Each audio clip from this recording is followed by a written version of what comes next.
Null safety is a feature that was introduced in the version 2 release of Dart. The idea behind it is very simple. It just means that a variable cannot be assigned a null value by default. In our code here, if we declare a variable age and make it equal to null, you can see that Dart gives us an error. But in many cases, you may want to give a variable a null value. You might need to fetch some data asynchronously from an API, so naturally that value starts off as null. To make a value nullable, you simply add a question mark in front of the type. That tells the compiler that null values are okay here. That makes the error go away, but we actually don't need to explicitly assign null here, because when we add the question mark, it will automatically assign this variable to null for us. If we were to print out age equals null here, the result would be true. The reason null safety is useful is that it reduces runtime errors, and it can also simplify our code by reducing the need to perform null checking. If you ever worked with Flutter version 1, you likely have a lot of code that says if variable does not equal null, then do something. But in version 2, code like this is far less common. That's great and all, but it may cause some other caveats as you're writing your code.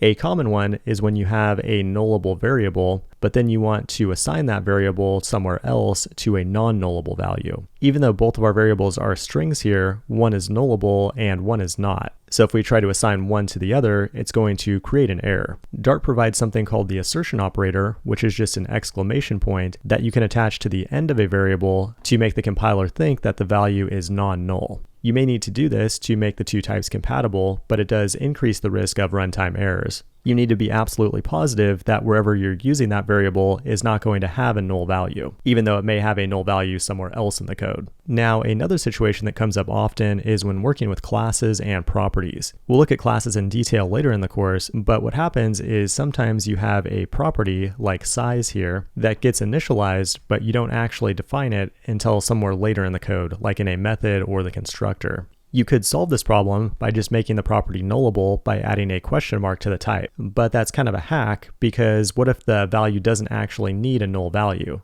It kind of sends a mixed signal in your code. To overcome this, Dart provides the late keyword, which allows you to keep the property as a non-nullable value, but initialize it later. Normally when we use the final keyword, we need to define the variable's value right away, but with late, we can do it later. In this case, we're not actually defining the value of the variable until this method gets called. So the bottom line is that late allows you to declare a non-nullable variable, but assign the actual value somewhere else in your code. Like the assertion operator, you generally only want to use this when it's absolutely necessary, because it's basically just a workaround that could result in additional runtime errors if not used carefully.